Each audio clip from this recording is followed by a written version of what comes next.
리액션 컨디션에서 일어나게 됩니다. 그러니까 우리가 내가 이제 근육에 운동을 열심히 하면 포도당이 일단 파이루베이트까지 되는 거예요. 여러분 아시죠? 그까지는.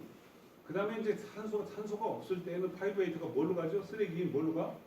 락테이트라고 하는 것으로 바뀐다. 그리고 이 락테이트는 혈액을 타고 다시 간으로 가서 다시 재생이 되는데 그걸 우리가 뭐라고 그랬냐? 무슨 사이클이라고 그랬지? 코리 사이클이다. 아까 아침에 코리 사이클이라고 하는 거 있었어요. 글루코스 알라닌 사이클도 얘기했었고 그랬었죠? 네, 그런 일이 생기게 된다. 자, 그러면 지금 여기 비커가 2개가 있습니다. 비커가 2개가 있어요. 저런 거 보면은 되게 학생들이 되게 저런 거 뭐 싫어한단 말이에요. 싫어하는데 싫어하는 일이 전혀 아니죠. 전혀 아닙니다. 자, 이 굴이라고 하는 것이 있고 철이 있어요, 여러분. 그런데 이 철은 몇 번이냐? 철은 26번. 우리 주기율표상에 보면 철은 몇 번이에요? 26번이죠. 제가 36번까지 외우라고 유교학하는 학생들한테 36번까지 외워라 그렇게 얘기를 하는데 철은 26번입니다. 구리는 29번이에요. 구리는 29번이야. 근데 어떤 것이 더 전자를 더 방출을 잘 하느냐 하면 구리가 철보다 더 전자를 방출을 잘 한다 그 말이죠. 구리는 전자를 방출해요. 방출한다면 전자를 잃어버린다는 거지. 그렇지?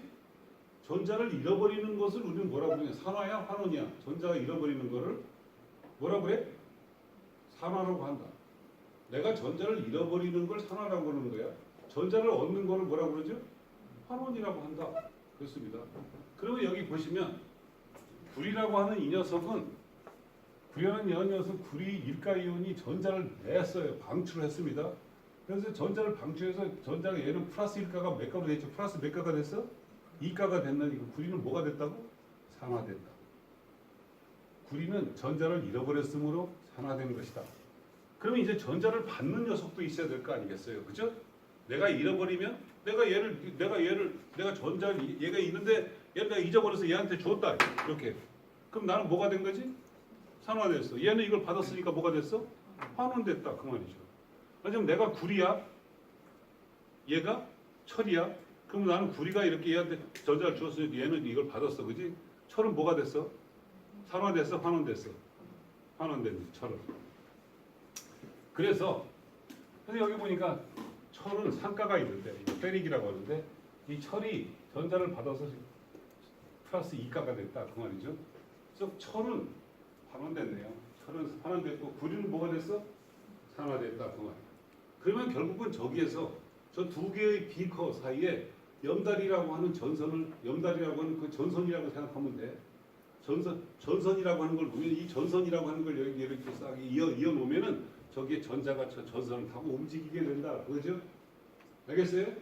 그래서 산화환원이 생기게 되는 것이다. 산화환원이 생기게 되면 뭐가 생기느냐? 전기가 생겨. 그죠? 산화환원이 생기면 전기가 생겨서 그래서 전기가 얼마나 생기느냐라고 하는 걸 볼테이지메타라고 하는 그 볼트메타라고 하는 걸 저렇게 해봤더니 볼트메타가 전기가 이렇게 움직이더라. 그죠? 네? 그렇습니다. 자, 그런 걸 우리가 해프 리액션이라고 그렇게 부르는데 이제 이 반응 해프 리액션이 이 해프 리액션은 레독스 리액션이죠. 그죠? 그래서 아주 쉽게 우리가 이해를 할 수가 있다 그 말이죠. 그래서 이제 이 반응 그죠? 이 반쪽 반응이라고 이제 해프 리액션을 반쪽 반응이라고 이렇게 부르는데 이 반쪽 반응 그래서 반쪽 반응 그러면 이 프로톤 2개에다가 전자 2개를 얻게 되면 그러면 H2라고 하는 수소 가스가 생기고 리버서블하다 이렇게 그러는데요. 자, 그래서 이제 이렇게 하면은 이 수소 원자가 전자를 2개 받아서 생기는 그런 그 환원 전위를 마이너스 0.42V, 마이너스 0.42V 이렇게 전기가 이제 생기게 된다 그 말이죠. 자, 그럼 우리가 이것으로 알 수 있는 것은 뭐냐 하면 산화하는 반응이 생기면 그죠? 산화하는 반응이 생기면은 잠깐 뭐가 생기는 거야? 전기가 생긴다. 먼저 그 전기라고 하는 것은 일종의 에너지잖아요. 그죠? 전기는 에너지잖아. 그렇습니다. 그래서 이제 그 에너지를 에너지를 이용해서 그래서 ADP하고 인산을 묶어주면 뭐가 생겨? ATP라고 하는 것이 생기게 된다. 그걸 우리가 전자전달이다. 이렇게 부른다 그 말이죠. 지금 그걸 그래서 이제 이것을 학생들이 또 그걸 어려워해서 이제 옛날에도 보면 학생들이 자꾸만 이거 물어봤어요. 제가 그랬어요. 자, 저 반쪽 반응에서요. 반쪽 반응에서 전자가 튀어나오는 것은 어디서 튀어나오죠? 구리에서 튀어나와요? 아니면 철에서 튀어나와요? 구리에서 튀어나와서 어디로 가죠? 철로 가지 않습니까? 그래서 제가 구전철이다 그랬어요. 구전철. 구가 뭐야? 구리에서 뭐가 나와서 전자가 전자가 튀어나와서 어디로 간다? 철로 간다. 그래서 제가 뭐라고 한다고? 그다음 뭐라고? 어디로? 철로 간다. 그래서 구리에서 이 구리라고 하는 거 이거 이 구리에서 튀어나와서 이 철이라고 하는 Fe라고 하는 2 플러스 3가인데 이것으로 전자가 이렇게 튀어간다 그 말이죠. 그래서 구전철이다 이렇게 암기를 해라. 학생들한테 그렇게 가르친다 그 말이죠. 학생들한테. 네? 근데 이제 이것을 여러분이 자, 이 부분을 지금 이제 가리키는데 성악을 가리키는데 이거를 다른 대학의 교수들이 이 부분을 어떻게 가르치는지를 봐야 윤 교수님이 참 쉽게 잘 가르친다 이걸 아는데. 그죠? 근데 학생들이 아무리 내가 이렇게 쉽게 가르치려고 해도 다른 대학의 학생들은 교수가 이 부분을 어떻게 가르치는지 모르니까 그게 별로 잘 모른다 그 말이야. 근데 사실 저는 이 부분을 그렇게 가리키는 교수는 그렇게 생화학 교수가 많지 않을 것 같다. 제 생각이 그렇다 그 말이야. 그래서 이제 이 부분을 지금 공부하는 학생들의 경우에는 이건 이제 화학입니다 이게 그죠? 화학인데 이 부분을 잘 알고 있으면은 아주 이해가 쉽게 될 것이다 그 말이죠. 자, 산화하는 반응이 생기게 되면 전기가 생기는데 그 에너지가 생기는데 그 에너지를 계산하는 공식이 이렇게 있다 그 말이죠. 그 에너지 델타라고 하는 것은 그 에너지 차이, 디퍼런스, 그죠? 그 차이를 그거를 우리가 이제 델타라고 그렇게 부르고 G는 깁스의 프리 에너지라고 하는 것이죠. 자유 에너지. 지난번에 다 얘기했던 거야. 그 다음에 G라고 하는 G0라고 하는 것은 1몰 기준 몰이 1몰이 이제 반응을 했을 때 우리가 뜻하는 것이고 표준 상태이다 그 말이죠. 표준 상태는 몇 도죠? 25도씨 1몰 그죠? 압력은 1기압. 이렇게 됐을 때 25도씨고 1몰이 반응했을 때 이제 그때 우리가 이제 표준 상태라고 하는데 그때 여기 이제 프라임이 있어요 이렇게. G0 여기 프라임이 있어요. 여기 프라임이라고 하는 것은 pH가 얼마일 때? 7일 때, 중성일 때 저렇게 불렀다 그 말이죠. pH에서 -n F에 델타 E0 이렇게 불렀는데 저 E0는 기전력이라고 하는 것이고 리덕션 포텐셜이고 전이차 포텐셜이고 F는 파라데이 상수라고 하는 것이고요. 그 다음에 N이라고 하는 것은 이동한 전자수. 그러니까 전자가 이동을 많이 하면 많이 할수록 델타 G 값이 커지겠죠. 그 양이 더 많아지게 된다 그 말이죠. 이렇게 됩니다. 전자가 흘러갑니다. 이렇게 spontaneously 자연 발생적으로 자연스럽게 흘러가. 그죠? from 하나의 어떤 그런 케미가 어떤 스페시스로부터 모 네가티브 이제로를 가지고 있는 것으로부터 모 포지티브 이제로를 가지고 있는 것으로 그것이 이제 흘러가게 되는데 이제 흘러가게 됩니다. 그래서 살아있는 생명체는 이것을 이용해 가지고 그래가지고 하이 에너지 화합물 이것을 우리가 만들어내게 된다. 이런 것이죠. 레독스 이 전자가 이렇게 흘러가는 데 있어서 관여하고 있는 코엔자임이 있어요. 조효소라고 하는 것이죠. 있는데 니코틴릭 애시드라고 하는 것이 있어서 NAD 또는 NADP 이런 것이 있다. 그죠? 대개 NAD는 플러스 차지를 캐리합니다. 그래서 NAD 그래서 이렇게 NAD, N, AD 그래서 이렇게 플러스 이렇게 표시를 합니다. 그죠? 이 N, A, D, H 이렇게 이제 표시를 하고 그렇죠. 또 아까 우리가 PDP라든가 이 패스웨이, 아침에 이 PDP라고 하는 이 패스웨이를 보면 이게 NAD가 아니라 뭐였으냐? NADP? 그래서 이런 것이 있었지 않습니까? 이게 NADPH 이런 것이 됐는데 이 NADPH 이것이 바로 뭐에서 쓰인다고 했냐면 제가 아까 아침에 이렇게 생합성 반응에 그것이 쓰인다. NADPH가 이렇게 얘기를 했던 건데요. 자, 이 NADP라고 하는 이 NAD하고 똑같습니다. 이건 인산그룹이 하나 더 있는 거예요. NAD에. NADP 플러스는 involved in biosynthetic reaction 그랬어요. 생합성 반응에 저 NADPH가 쓰이게 된다. 그 말입니다. 대신에 NADH는 그죠? 이 NADH는 저 NAD 플러스라고 하는 것은 우리가 EMP에서 글라이콜리시스에서 봤던 건데 저것은 캐타볼릭 리액션 분해 반응에 캐타볼릭이 분해 반응이죠. 분해 반응에 쓰이는 것이다. 네, 그렇게 볼 수 있겠습니다. 자, 지금 여기에 니코틴아마이드라고 하는 것을 지금 보고 있어요. 니코틴아마이드를 지금 보고 있습니다. 니코틴아마이드는 저기 생겼네요. 저런 그 탄소하고 이중결합에 NH2로 되어 있는 저런 것을 우리가 아마이드다 이렇게 불렀고요. 그다음에 육각형 그리고 끄트머리에 저기 질소가 있는 그런 헤테로사이클인데 저것을 우리가 니코틴아마이드다 이렇게 부르죠. NAD라고 합니다. 그래서 이 니코틴아마이드 NAD는 그죠? NAD는 사실은 니코틴아마이드 아데닌 다이니클레오타이드 그죠?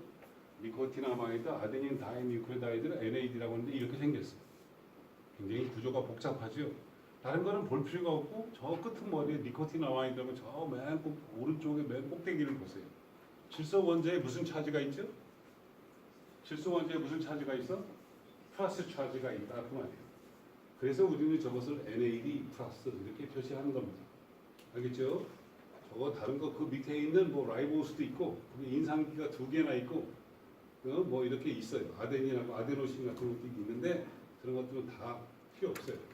필요 없고 단지 저 끄트머리에 오른쪽 끄트머리에 있는 N이라고 하는 저 벤젠고리처럼 생겨 있는 저 끄트머리 거기에 질소 원자에 플러스 차지가 있다 그 말이죠.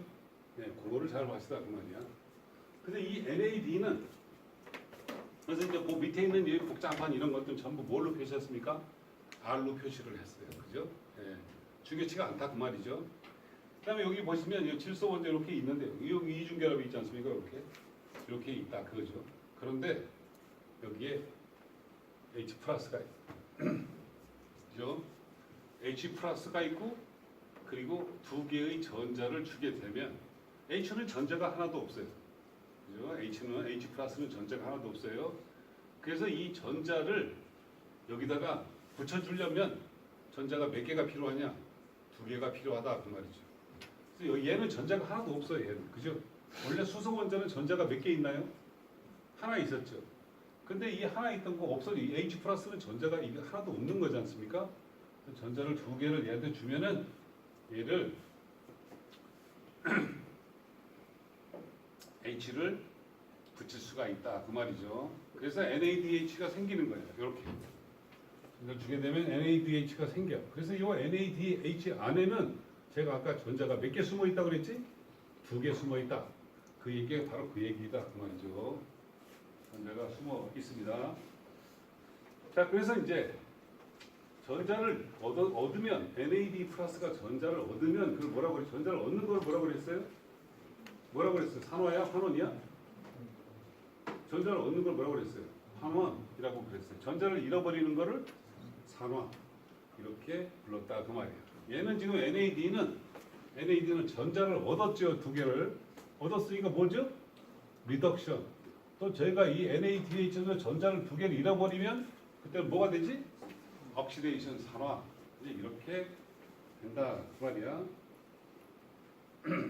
자, 그 다음에 이제 또 코엔자임으로 NAD 말고 또 다른 코엔자임이 있는데 라이보플라빈이라고 하는 것이다 그 말이죠. 니코틴아마이드는 아까 참고적으로 니코틴아마이드는 나이아신이라고 하는 바이타민이어서 비타민 B3라고 부른다 그 말이죠. 이 비타민이라고 하는 것은 우리 인체 내에서 적응량이 필요하죠. 그런데 이 바이타민은 적응량이 필요하지만 반드시 있어야 되죠. 조효소를 작용하는 경우가 많기 때문에. 근데 바이타민 B 그룹이라고 하는 비타민이 있어요. 그 뭐냐면 비타민 B1, 비타민 B2, 비타민 B3, 비타민 B6, 비타민 B12, 그죠? 뭐 이런 것들이 이렇게 있습니다. 판토테닉 액시드 등등, 그다음 뭐 리포익 액시드 등등 이런 걸 다 비타민 B 그룹이라고 그렇게 부르죠. 비타민 B1을 이것을 우리가 사야민이다. 이 사야민이라고 그렇게 부르죠. 비타민 B2를 이것을 라이보플라빈 이렇게 불러요. 비타민 B3를 이것을 나이아신이라고 부르죠. 비타민 B6를 이것을 휘족사토스페이트 PLP라고 그렇게 부른다 그 말이죠.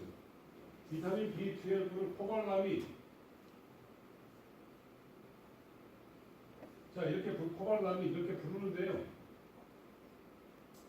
이 사야민 이것의 조효소의 형태는 우리가 TPP라고 부르는데요. TPP 이거 부릅니다.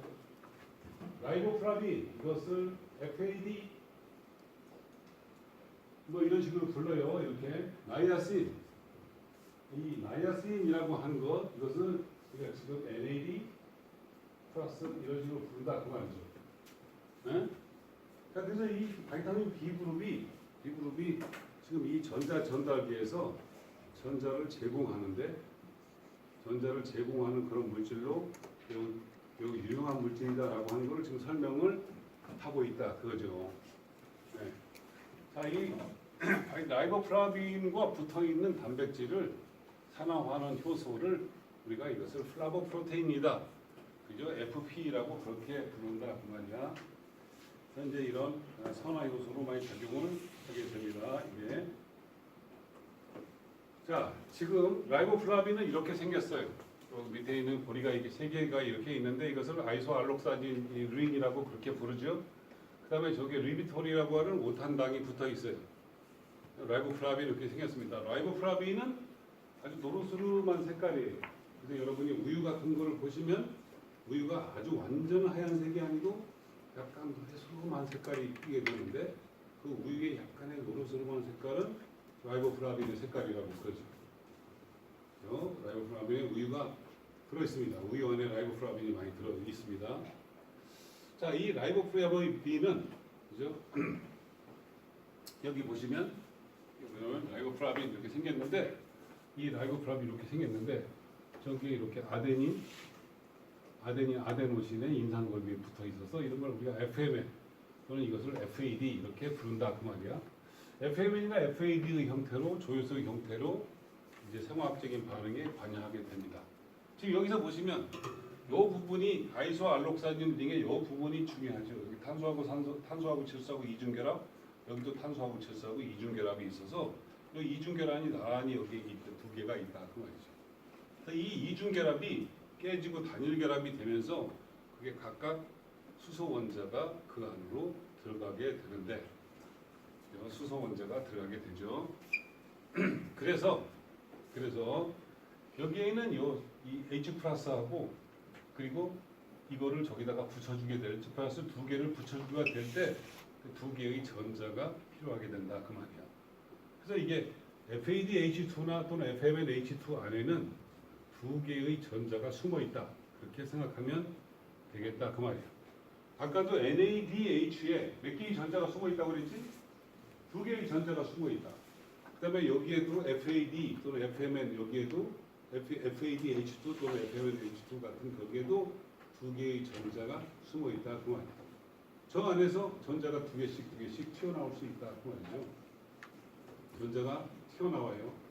전자가 튀어나오는 것을 전자가 잃어버리는 거기 때문에 뭐라고 하느냐? 산화라고 한다. 전자가 튀어나오면 누군가가 받을 거 아니겠습니까? 그죠? 걔는 뭐가 되죠? 나는 산화가 됐고 걔는 뭐가 됐어?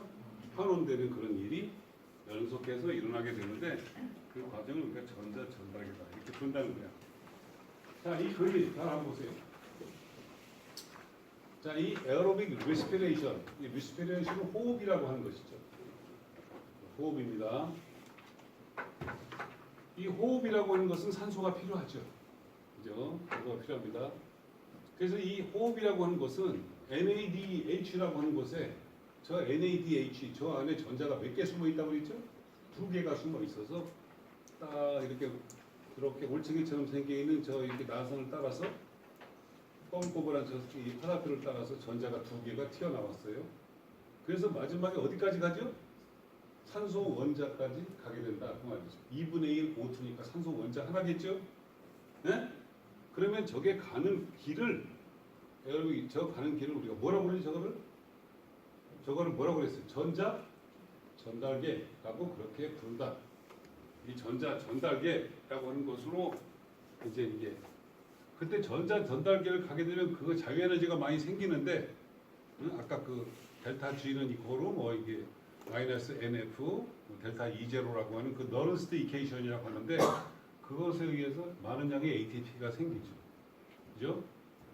자, 그러면 이제 ATP가 생겨요. 이제 거꾸로 이제 물 분자가 이렇게 있는데요. 물 분자가 있지 않습니까? 여기 물 분자는 저기 산소 원자에 수소 원자가 몇 개 있죠? 2개가 붙어 있어요. 원래 수소라고 하는 녀석은 전자가 몇 개 있나요? 1개가 있어요. 그럼 H2니까 저 안에 물 분자 안에 있는 전자가 몇 개가 있을까요? 2개가 숨어 있어요. 물 분자 안에는. 그럼 물 분자 안에 숨어 있던 전자가 저 끄트머리에 NADP라고 하는 것까지 가게 된다 그 말이죠. 그때 이 전자를 이 물 분자로부터 튀어나온 전자를 NADP라고 하는 것 플러스까지 그걸 가게 하는데 그때 에너지가 필요하다 그 말이죠. 그래서 그 에너지가 라이트 에너지다 그 말이야. 라이트 에너지 무슨 에너지지? 햇빛 에너지다 그죠. 그래서 햇빛 에너지가 저거를 전자를 NADP까지 보내게 되면 NADP 플러스는 NADPH라고 하는 것으로 바뀌게 된다 그거죠.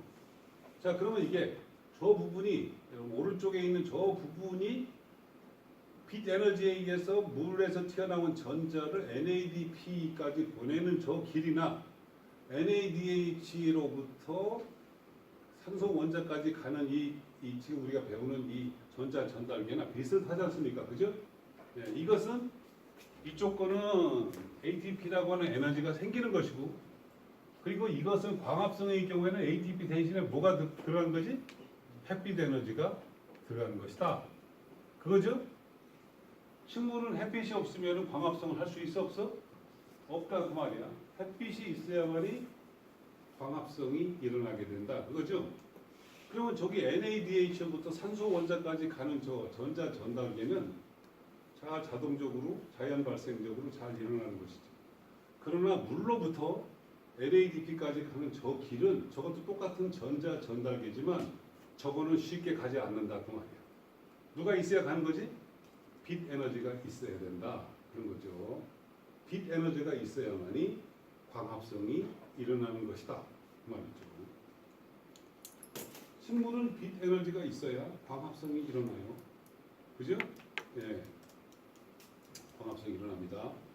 그러면 이제 물 분자를 쪼개면은 2개의 전자가 나오죠. 근데 실제로 광합성을 조사를 해보면 실제는 물이 한 분자가 깨지는 것이 아니라 식물의 뿌리에서 물이 2분자가 깨져요. 몇 분자 깨져? 2분자가 깨진다 그 말이죠. 그래서 그럼 물이 2분자가 깨지면 전자가 몇 개가 튀어나오지? 4개가 튀어나오는데 그 4개가 한꺼번에 튀어나오는 것이 아니라 원 바이 원 이렇게 튀어나온다 그 말이에요. 가령 우리가 여기서 여러분이 전자라면 그 전자를 여러분 쫓아내면 여러분이 한꺼번에 우르르 빠져나가는 것이 아니라 여러분 내가 여기서 쫓아내면 여러분이 한 명씩 바깥으로 나간다 그 말이에요. 그거 기가 막히죠. 생명체의 그게 아주 굉장히 기가 막힌데 우리가 이제 그 인공 광합성이 지금 잘 안 되는 이유는 바로 그것 때문이죠. 그 전자가 한꺼번에 튀어나오는 거 그것까지는 할 수 있는데 하나하나씩 조절하는 거는 그건 지금 잘 못한다 그 말이죠. 그래서 이제 인공 광합성 나중에 이제 그때 말씀을 드리겠습니다만 어려운 일은 그것 때문이다 그 말이죠. 자, 이렇게 이제 이 전자 전달계가 일어나서 ATP가 만들어진 것이다. 코엔자임 A는 제가 이제 유교학에도 얘기했지만 맨 끝머리 코엔자임 A는 굉장히 구조가 복잡한데 마지막에 제일 끝머리는 무슨 그룹이죠? SH 그룹. 그러니까 중요하다고 그랬어요. 그래서 제가 그 베타 모카프 에틸 아민하고 저 HS 그죠? SH 저 그룹이 그래서 코엔자임 A를 우리가 붙을 때 코엔자임 A 그래서 코엔자임 A 이렇게 쓰기도 하고 코A 이렇게 쓰기도 하고 또 이것을 코A 이렇게 쓰고 그리고 여기 뒤에다가 뭐까지 붙여? 이렇게 SH까지 이렇게 붙이는 경우가 있는데 이거는 저 코엔자임 A의 펑셔널 그룹이 거기가 중요하다 그 말이죠. 자, 이렇게 보겠습니다. 사이트릭 애시드 사이클, 이 TCA 사이클은 에너지를 하베스팅하기 위해서, 에너지를 회수하기 위해서 사용되는 경로이고, 그죠? 아세틸 그룹, 아세틸코에의 아세틸 그룹으로부터 생긴 그 에너지를 그거를 회수하는 그런 경로이다. 그죠? 아세틸이라고 하는 이 그룹은 아세틸 그룹 아까 얘기했죠. 이 탄소가 두 개짜리 아세틸 그룹은 카보하이드레이트 캐타볼리즘이 생기면 그것으로부터 유래되는 것이다. 파이루베이트로부터. 자, 그렇게 이제 말씀을 드렸습니다. 자, 그러면 이 사이트릭 애시드 사이클은 우리 한번 볼까요? 자, 이 사이트릭 애시드 사이클은 지금 파이루베이트라고 하는 것부터 이제 한번 봅시다. 파이루베이트는 탄소가 3개짜리죠. 알파 키토 에시드예요.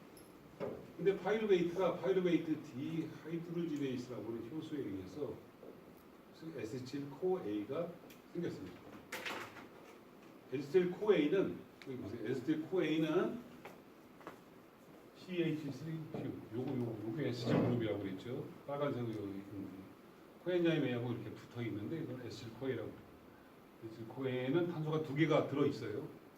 그러면 얘가 여기에 있는 이것하고 붙어서 여기에 있는 그게 다 붙어서 사이트레이트가 됐는데 사이트릭 애시드는 보십시오. 사이트릭 애시드는 탄소가 이렇게 있고 탄소가 하나, 둘, 셋 이렇게 있지 않습니까? 그 다음에 여기가 카복실 그룹이 이렇게 있어요.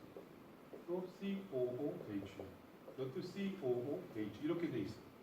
그러면은 이 사이트릭 애시드라고 하는 것의 구조를 보면 탄소가 하나, 둘, 셋, 넷, 다섯이에요. 탄소가 몇 개짜리지? 6개짜리예요. 이 사이트릭 애시드는 탄소가 6개구나. 포도당도 탄소가 6개겠죠? 그렇지? 응. 그래서 사이트릭 애시드가 됐어, 저렇게. 그리고 요 가운데 여기에 무슨 그룹이 있냐면 무슨 그룹이 있어요, 이게? OH 그룹이 있는 것이 이것이 사이트릭 애시드였다.